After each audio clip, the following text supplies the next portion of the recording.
fiid wanaagsan dhammaantiinba ku soo dhawaada barnaamijkeena daqiiqadaha wararka oo caawa toos idinkaga imanaya magaalada Dhuusamareeb taariikhdu waa 19 bisha Agoosto sanadka 2023 Afrikada barina saacadu waa 8 fiidnimo oo gow ah qodobada caawa aan idin hayo ee ku maqli doontaan waxa kamid ah dagaalkii lagu soo qabtay sarkaalkii ilaa xalay ka dagaalamayay degmada Dharkeenley maxaa loo haystaa ninkan isaga ah qaabkeesa loo soo qabtay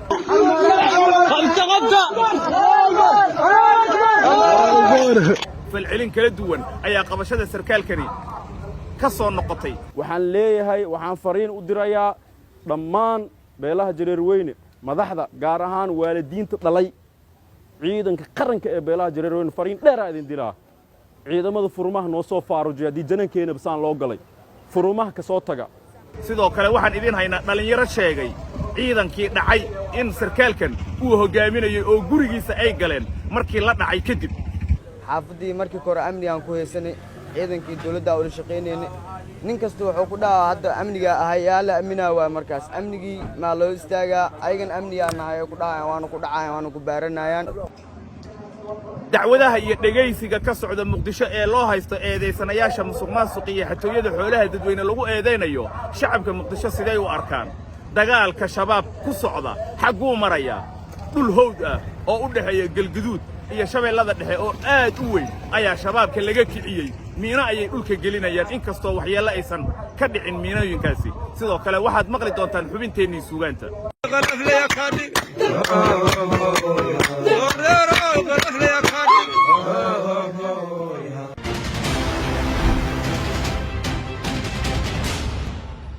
aan ku bilaabay dagaal xalay ilaa subaxnimadii saaka socday ayaa ugu dambeyntii lagu soo qabtay sarkaal militariga Soomaaliya horay uga tirsanaa ninkan guriga uu ka deganaa degmada Dharkeenley ayaa waxa galay sida dawladdu ay sheegtay ciidan isbaare ay u taalay dadkana dhici jiray dagaalku xalay ilaa saaka barqanimadii ayuu soo gaaray sarkaalkan markii la soo qabtay jawigu sidan ayuu ahaa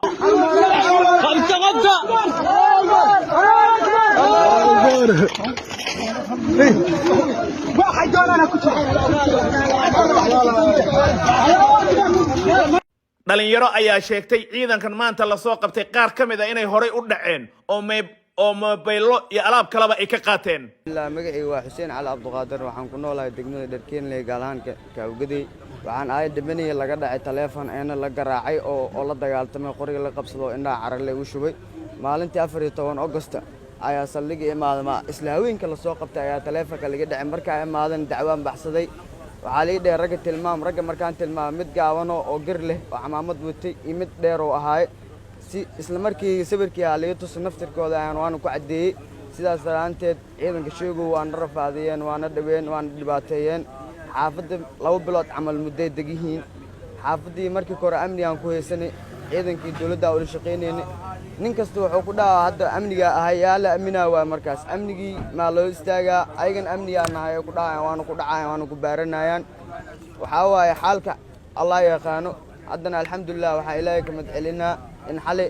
oo la galay raggaasi oo dhibaatada nagu hayeen xaafada aan ku harsaweyni oo dhibaatadii oo nagu hayeen in la qaaday ayaan taas cadeynaa maanta maxaa Cabdiraxiin Allah saaxibka ugudiya deganaa dhanka dhagax Turkiga saaxib waxa loo dhacay walaalaha indili gaari aloo dhacay madow ali dhacay oo saamelaas ciidamaha sheego dadkan faalalka wataan ay dhaceen saaxib waxa kale gormee lagu dhacay shambari koorteed ciidanku dhacay wallahi ciidanka sheego waa dadaal soo sheegay magaca nolol soo sheegay magacii anaka meesha ku tagnay aan nable magacaas boo ma joodin oo waayil amal nolol soo bixi oo naafa oo skor oo khawaas sidee ninka ana dha ilaahu ku caafiyo ninkii oo ay dhacnin dheeras ah oo soo kal nin gaabanas ah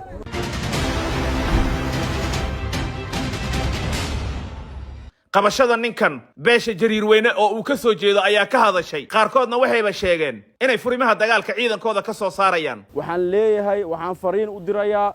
dhammaan beelaha Jareerweyne madaxda gaar ahaan waalidiinta dhalay ciidanka qaranka ee beelaha Jareerweyne fariin dheer ah idin diraa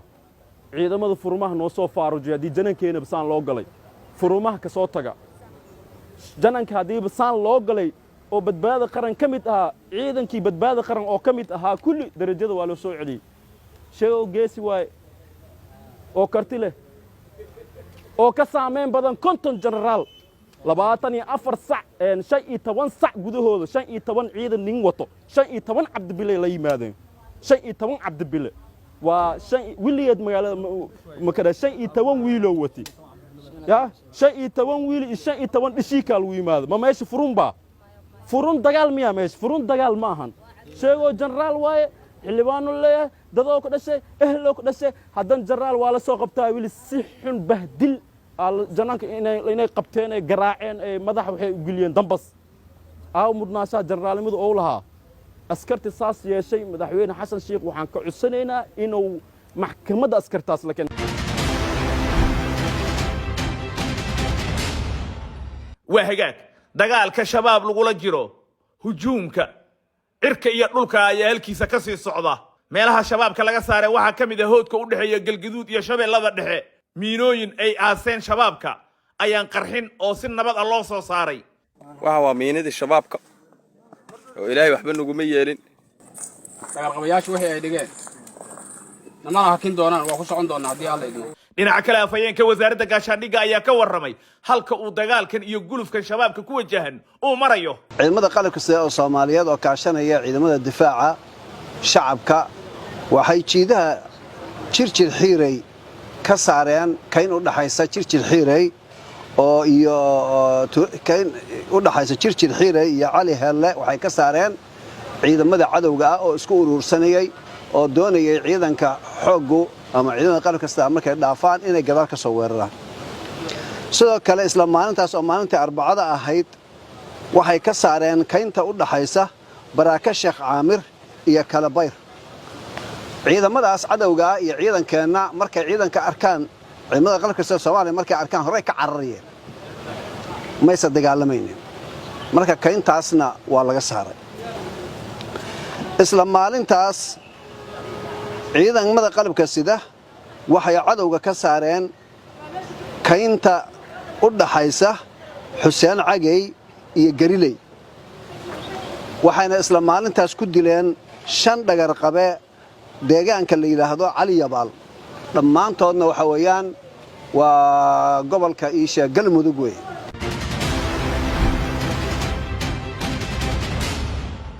وهجاك دقيقة دي ورك باهنتني في دماء ولي برتن كأوجرنا ganacsatada muqdisho qaar kamid ah ayaa cabasho ka muujiyay konteenaro ay sheegeen inay uga xayiran yihiin dekada caalamiga ee magaalada muqdisho haddaba konteenaradan xayiran maxay yihiin maxayse ganacsatadan ka cabanayaan maanta ujeedka ganacsatada ay isugu timid oo halkaan ay u fadhido 100% waxay ka cabanayaan badeecadihii ay soo rareen oo dibadda laga soo raray oo tracking-kaas leeyahay ilaa lacagtiisa bixiya barnaamijkaas ETCN-kana wali wada hadalkiisu ma dhamaanin waa ogtiin markii lacag laga hadlayo inta badan wasaaradda maaliyadda Jangoysa wasaaradda maaliyadda waxa ay Chamber of Commerce la wadaagtana ilaa hadda ma hayno marka waxaan moodaa in barnaamijkii Lena Riski ay ka dheereynayaan dawladda oo ayada lafteeda caqabad ay ku noqon doonaan ay dawladda ku yihiin Lena Riski waxayna culays ku yahay in ayagu ay qaadayaan lacagta ay leeyihiin ilaa wala qof aan bixin u rarayno qofkii oo bixin oo soo dhiiban oo ka soo tagay markii halkaan ay badeecadii isku dhageen waxaa jira barnaamij markii badeecadu dadku ay soo rartaan oo dalka la keeno oo la yiraahdo delivery order oo ganacsatada la siiyay ka baad badeecadu kula baxaan oo lagu fasaxo saddexda linerba waxaa moodaa barnaamijkaas inay ganacsatada aad uga hortaagan yihiin oo ay siin la yihiin inay badeecadii ay la baxaan badeecadaas marka haddii aan lala bixin oo aan la siin delivery orderkaas waxaa ka imaan kara damage iyo storage bilaabanaya oo dhinac walba uga imaanaya badeeco badan ilaa 1500 oo konteerar hadda dekada taala oo aysan ganacsato canshuuran karin waxaa moodaa hataa dawladii inay ka xoog badan tahay barnaamijkan oo Lena Riski ay horkacayaan oo canshuurtu waa waxyaalaha ugu muhiimsan waay dalka waxa ugu muhiimsan oo dadku ay qabtaan waa canshuuraha waay qof marka canshuurtii leey ma dhiibi kartay ilaa aad bixisid service-kan service iyo canshuur mar walba waxa horeeya canshuurta horeysa waxaan service-kuna service la isku raacsan yahay maahin ganacsatadu waa dad indicator ah waa dad tracking-kan waa barnaamij lagu control badeecadaada markay imaanayso meesha soo marayso waa niman website-ka Lena Riski markaa haysta aad ka ogaan karto meesha badeecada ay soo marayso aad u ogaanaysid mana dhamaanin oo wali wargelin toos oo rugta ganacsigu ay heshay oo arintaas ku saabsan ma jirto waxaan isku daynay inaan wasaaradaha ay khusayso aan la fariisano oo wax ka ogaano ilaa level oo dawladda meesha ugu sareysa ah wali nooma dhamaan laakiin waxaa moodaa waxaa ka orod badan ba dawladdii Lena Riski marka waxaan rabnaa oo maanta bahashaan ay ku salaysantahay oo isugu nimid nimanka saddexda laynadhis ee CMA iyo MC iyo Mercy Lane waxay ka tirsan yihiin rugta ganacsiga iyo warshadaha Soomaaliyeed ganacsatada qayb kamid ah way ganacsato inay isu adeegto oo isku jid marto aanu qorshe u yahay in ay isku gumaysato maahan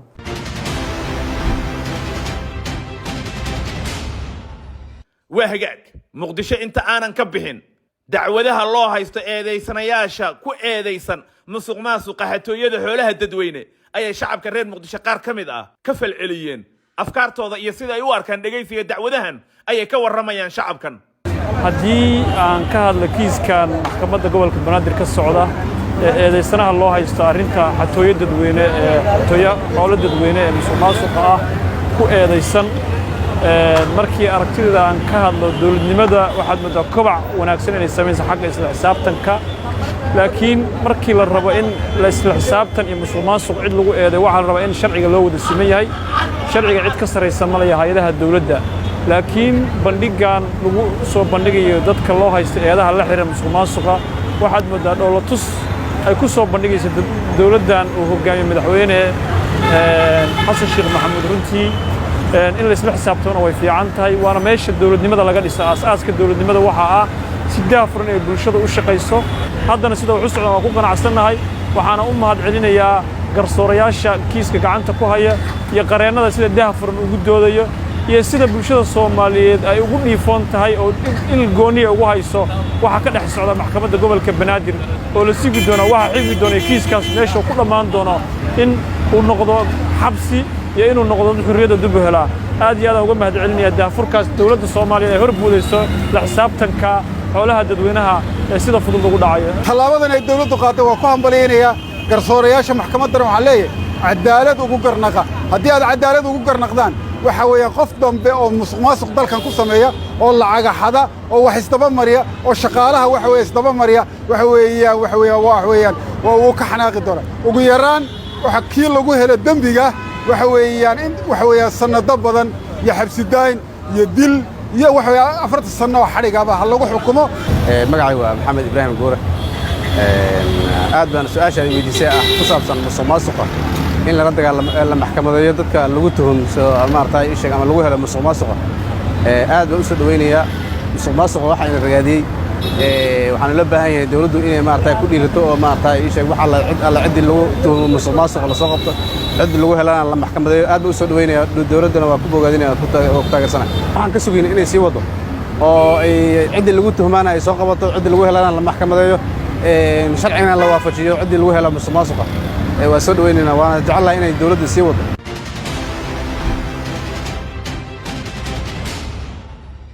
inaad jacayl u muujinno oon u mahadcelinno dadkiina soo garab qabtay ee na caawiyey si aan horumar u gaarno waa ay fududahay adigoo isticmaalaya World Remit waxaad si fudud iyo qiimo aad u jaban lacag ugu diri kartaa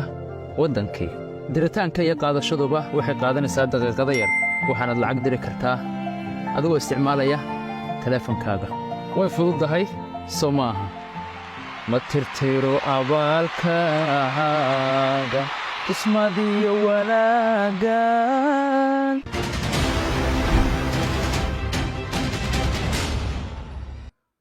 وهجاك هاتنا واحد كسر دواتان حمن تاني سوغانتا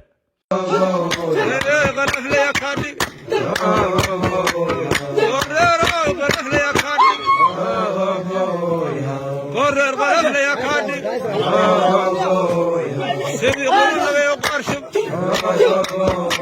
سيدي قولنا ويقارشب